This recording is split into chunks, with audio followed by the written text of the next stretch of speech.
आज हम कक्षा 8वीं व बसंत पुस्तक से हम दीवानों की हस्ती पाठ का अध्ययन करेंगे।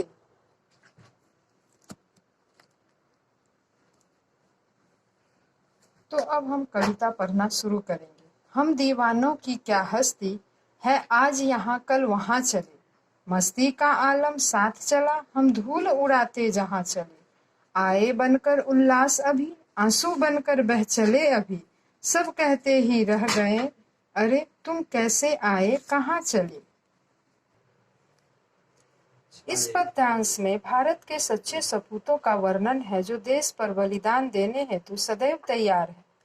उनका मानना है कि हम तो आजादी के दीवाने हैं, इस देश की महानता के समक्ष हमारी कोई औकात नहीं है, हम तो आज यहाँ हैं और कल न जाने कहाँ होंगे, लेकिन जिस ओर से भी हम कदम बढ़ा देते हैं वहाँ हमारे जोश से खुशी और हर्ष छा जाता है।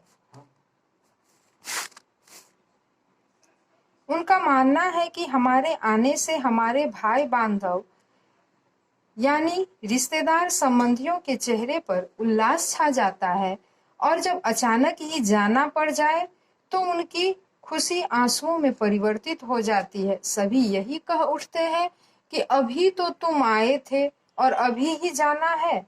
ऐसा इसलिए होता था क्योंकि स्वतंत्रता सेनानियों को ब्रिटिश सरकार कहीं भी गिरफ्तार करने से चूकती नहीं थी। अब उसके आगे का पद्यांश मैं पढ़ूंगी।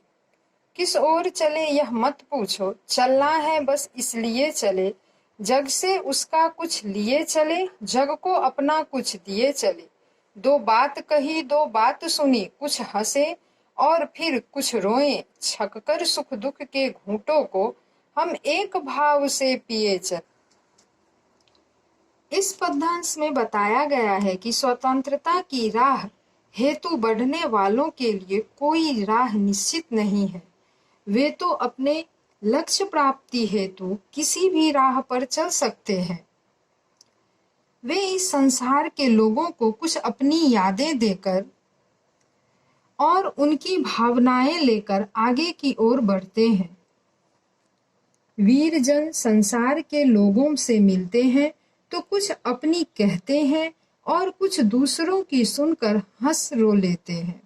जी भरकर सुख दुख के अनुभवों को सहते हैं, लेकिन चाहे दुख हो या सुख सभी को समान भाव से ही देखते हैं, अर्थात सुख दुख दोनों की को समान मानते हैं, समान समझते हैं और अपनी परिस्थिति में स्थित प्रज्ञ रहते हैं।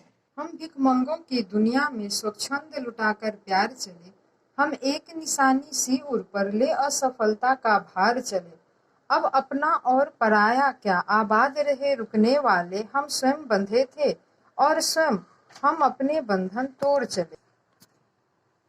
इस पद्यांश में बताया गया है कि स्वतंत्रता की राह हेतु चलने वालों के लिए कोई राह निश्चित नहीं है। वे तो अपने लक्ष्य प्राप्ति हेतु किसी भी राह पर चल सकते हैं। वे इस संसार के लोगों को कुछ अपनी यादें देकर और उनकी भावनाएं लेकर आगे की ओर बढ़ते हैं। वीरजन संसार के लोगों से मिलते हैं तो कुछ अपनी कहते हैं और कुछ दूसरों की सुनकर हंस रो लेते हैं। जी भरकर सुख दुख के अनुभवों को सहते हैं, लेकिन चाहे सुख हो या दुख हो सभी को समान भाव से ही देखते हैं, अर्थात सुख दुख दोनों में समान रहते हैं, सुख दुख दोनों को समान मानते हैं। इसका मतलब है कि वे स्थित प्रज्ञ होते हैं, अपने कर्तव्य के प्रति ईमानदार और कर्तव्यनिष्ठ होते हैं।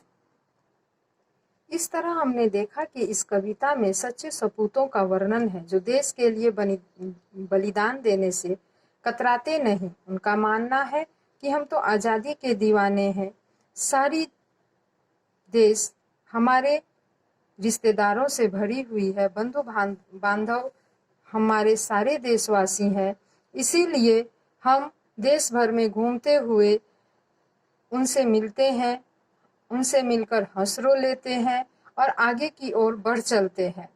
सभी का सुख दुख हमारा सुख दुख है और सभी के साथ हमारी आत्मीयता है, किंतु अंत में हम यह भी देखते हैं कि उनके मन में एक निराशा का भाव है कि अभी सफलता काफ़ी दूर है। हमने अभी तक सफलता को अपने सामने देखा भी नहीं है और इस असफलता का एक भार समझकर वो अपने हृदय पर वहन करते हुए इस संसार से चलने के लिए तैयार है। मुझे उम्मीद है आपको कविता अच्छे से समझ में आ गई होगी। अब इस कविता के लिए इतना ही। अगली बार एक नए पाठ के साथ फिर आऊंगी। तब तक के लिए जय हिंद।